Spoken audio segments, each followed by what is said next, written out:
नमस्कार। आज हम एलएलबी थर्ड ईयर के सब्जेक्ट सीआरपीसी में जो क्रिमिनल माइनर एक्ट लगते हैं उनका अध्ययन करेंगे।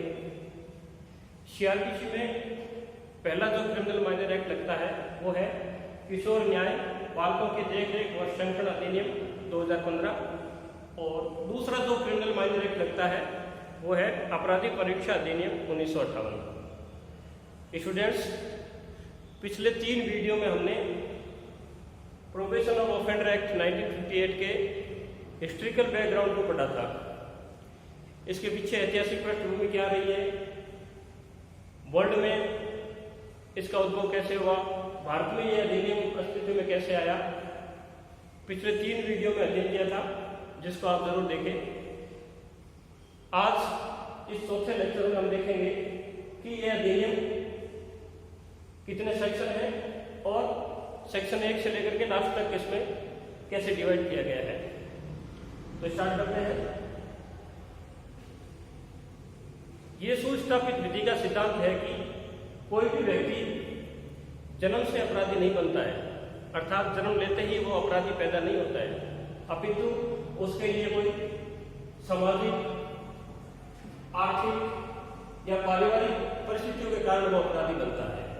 कोई इसकी सामाजिक या कोई पारिवारिक या आर्थिक या अन्य कोई समस्या के कारण वो अपराधी बनता है।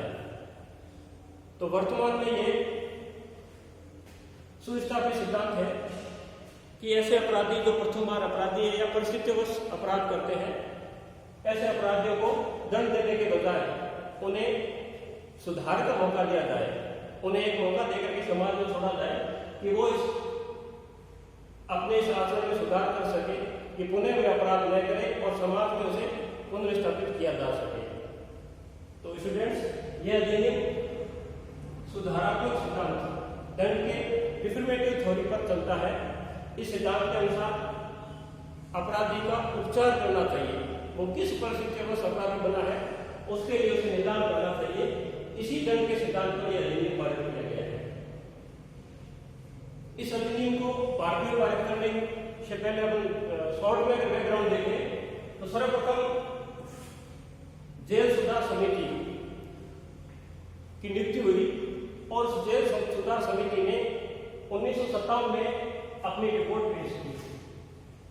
1957 में अपनी रिपोर्ट पेश करने के आधार पर एक केंद्र के लिए परीक्षा अधिनियम का एक बिल तैयार किया गया और उस बिल को सर्वप्रथम 14 नवंबर 1957 को सांसद स्वर्गीय बी.एन. दातार ने संसद में पेश किया। एक पूरे भारत के लिए केंद्र के कानून के लिए 14 नवंबर 1957 को स्वर्गीय सांसद बी.एन. दातार ने लोकसभा में एक विधेयक पेश किया और यह विधेयक संयुक्त संसदीय समिति को रेफर किया गया। उसके सुझावों के पश्चात दोनों सदनों में पारित होने के बाद राष्ट्रपति के अनुमोदन के लिए भेजा गया, जिस पर राष्ट्रपति ने 16 मई 1958 को अनुमति प्राप्त की। उसके पश्चात यह अधिनियम भारत में लागू है और इसके तहत परीक्षा का लाभ दिया जाता है। अब इस अधिनियम को पारित करने के मेन उद्देश्य क्या थे, क्या उद्देश्य थे जिससे इस अधिनियम को पारित किया गया? तो इस अधिनियम का मुख्य उद्देश्य है कि ऐसे अपराधियों को भर्त्सना पर या परिवीक्षा पर छोड़ना, उससे संबंधित विधियों का प्रावधान करना, साथ ही साथ ऐसे परिवीक्षा पर छोड़े गए व्यक्तियों पर पर्यवेक्षण या निगरानी रखने के लिए, उसको समाज में पुनर्स्थापित करने के लिए, समाज की मुख्य धारा में पुनः जोड़ने के लिए परीक्षा अधिकारियों की नियुक्ति करना। धारा 13 में परीक्षा अधिकारी की नियुक्ति के प्रावधान किए गए हैं और साथ ही साथ उन शर्तों को विहित करना जिसके तहत परीक्षा का या भर्त्सना का लाभ दिया जाता है।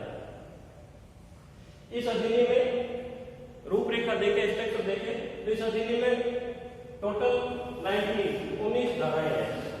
कोई भी इस अधिनियम में चैप्टर भाग नहीं है, केवल 19 धाराएं हैं इस अधिनियम में।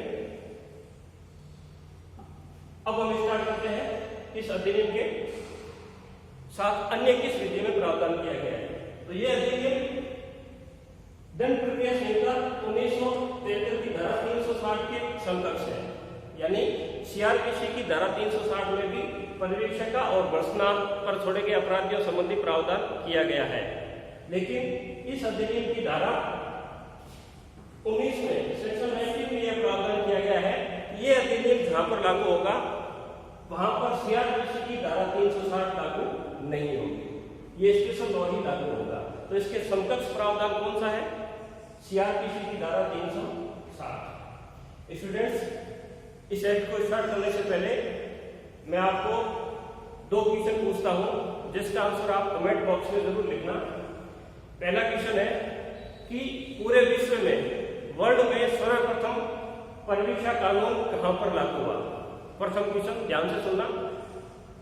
पूरे विश्व में किस देश में परिवीक्षा कानून सर्वप्रथम लागू हुआ? दूसरा क्वेश्चन, भारत में किस राज्य में परिवीक्षा कानून सर्वप्रथम लागू किया गया था? भारत में किस राज्य में सर्वप्रथम परिवीक्षा कानून लागू किया गया था? इन दोनों के आंसर आप कमेंट बॉक्स में लिखना। आइए तो हम स्टार्ट करते हैं इस एक्ट को। यह अधिनियम जुडिशियल सर्विस और हायर जुडिशियल सर्विस इन दोनों ही कॉम्पिटिटिव एग्जाम में काम आता है, एलएलबी थर्ड ईयर के साथ साथ भी। और 2-3 व्याख्यान में इसको पूरा करेंगे, फिर इसके क्वेश्चन आंसर क्या है, ऑब्जेक्टिव क्या है, डिस्क्रिप्टिव क्या है, उसका भी अध्ययन करेंगे। इस एक्ट में कुल 19 धाराएं हैं। हम लेते हैं सेक्शन 1 धारा 1। हर अधिनियम की बात इसमें भी धारा 1 में नेम, शॉर्ट टाइटल, एक्सटेंट और पनिशमेंट, इसका नाम, विस्तार और प्रारंभ। इस अधिनियम का नाम क्या है, इसका विस्तार कहां तक है और ये कमिश्नमेंट ये बाद में कब लागू हुआ? सर्वप्रथम दिस एक्ट में be called probation of offender act 1958। यह अधिनियम अपराधी परिवीक्षा अधिनियम 1958 कहा जाएगा। और इसका विस्तार एक्सटेंट कहां तक है? पहले ये प्रावधान था कि यह अधिनियम जम्मू कश्मीर राज्य को छोड़ करके संपूर्ण भारत पर लागू होगा, लेकिन धारा अनुच्छेद 370 के रिमूव होने के पश्चात जम्मू कश्मीर मान्यता अधिनियम के तहत यह अधिनियम संपूर्ण भारत पर लागू है। अब यह अधिनियम पूरे भारत पर लागू है, तो it extends whole of India. इस अधिनियम का नाम अपराधी परिवीक्षा अधिनियम 1958 होगा। इसका विस्तार एक्सटेंड होगा, ये पूरे भारत पर लागू है। और कमिश्नमेंट, यह अधिनियम किस तारीख को इंडिया में लागू होगा? तो सेक्शन 1 में यह प्रावधान किया गया है कमिश्नमेंट के लिए कि संबंधित गवर्नमेंट यानी संबंधित राज्यों की राज्य सरकार अपने राजपत्र में अधिसूचना प्रकाशित करके भिन्न भिन्न डेट पर इसको लागू कर सकती है। राज्य सरकार ये स्वतंत्र है कि इस अधिनियम को कब लागू किया जाए, तो अलग अलग तारीख पर इस अधिनियम को लागू कर सकती है। अब किसी को पूछता है कि राजस्थान में यह अधिनियम कब लागू हुआ? तो जब राज्य सरकार को छूट दी गई कि वो गजट नोटिफाई करके लागू कर सकते हैं, तो अपराधी परिवीक्षा अधिनियम 1958 को राजस्थान सरकार ने ठीक 2 साल बाद 1 अक्टूबर 1960 को इसको लागू किया। ये भी क्वेश्चन आता है कि यह अधिनियम राजस्थान में कब लागू हुआ, राजस्थान सरकार ने कब गजट नोटिफाई करके इसको अडॉप्ट किया गया, लागू किया गया? तो इसे राजस्थान सरकार ने 1 अक्टूबर 1960 को पूरे राजस्थान के लिए इसे लागू किया गया। तो स्टूडेंट्स, धारा 1 में देखा था शॉर्ट टाइटल, इसका नाम क्या है? अपराधी परिवीक्षा अधिनियम 1958। एक्सटेंट, इसका विस्तार कहां तक है? ये पूरे भारत पर लागू है। और इसका कमिश्नमेंट ये कब लागू हुआ? तो भारत में राष्ट्रपति की स्वीकृति 16 मई 1958 को मिली। ऑल ओवर इंडिया में प्रेसिडेंट ने 16 मई 1958 को इसको स्वीकृति दी गई और राजस्थान सरकार ने 1 अक्टूबर 1960 को इस अधिनियम को बाद में लागू किया। अब हम देखते हैं नेक्स्ट सेक्शन 2 धारा 2। धारा 2 में इस अधिनियम में परिभाषित जो शब्द है उसकी डेफिनेशन दी गई है, परिभाषा दी गई है जिस प्रकार हर एक एक्ट में होता है। तो सेक्शन 2 में केवल 2 ही इंपॉर्टेंट परिभाषा है, केवल 2 ही मुख्य परिभाषा है, बाकी इंपॉर्टेंट नहीं है। सेक्शन 2 में सबसे पहले अपन डेफिनेशन क्लोज देते हैं। सेक्शन 2A धारा 2A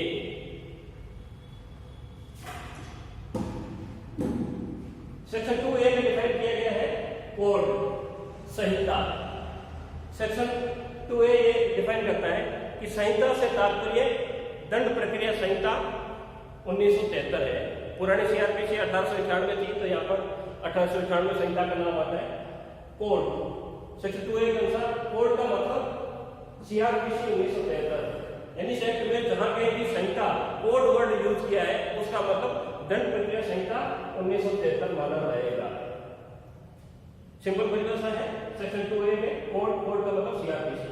अब हम आगे बढ़ते हैं section 2B। Section 2B important परिभाषा है, ऑब्जेक्टिव क्वेश्चन भी आ सकता है और लॉ के लिए भी छोटा क्वेश्चन आ सकता है। 2B में है प्रोबेशन ऑफिसर की परिभाषा है, परिवीक्षा अधिकारी को परिभाषित किया गया है। सेक्शन 2B परिवीक्षा अधिकारी कौन होगा? सेक्शन 2B के अकॉर्डिंग ऐसा जो स्टेट गवर्नमेंट के द्वारा अपॉइंट किया हुआ है, अर्थात राज्य सरकार के द्वारा नियुक्त या जिसे धारा 13 के तहत मान्यता प्रदान की गई है, रिकॉग्नाइज किया गया है, वो परिवीक्षा अधिकारी है। प्रोबेशन ऑफिसर के लिए कौन हो सकता है? दो वर्ड यूज किए हैं, एक है अपॉइंटेड यानी नियुक्त और दूसरा है रिकॉग्नाइज मान्यता प्राप्त, यानी ऐसा परिवीक्षा अधिकारी जिसे या तो राज्य सरकार ने नियुक्त किया है धारा 13 के तहत या फिर उसे मान्यता प्रदान की है सेक्शन 13 के तहत, वो परिवीक्षा अधिकारी है।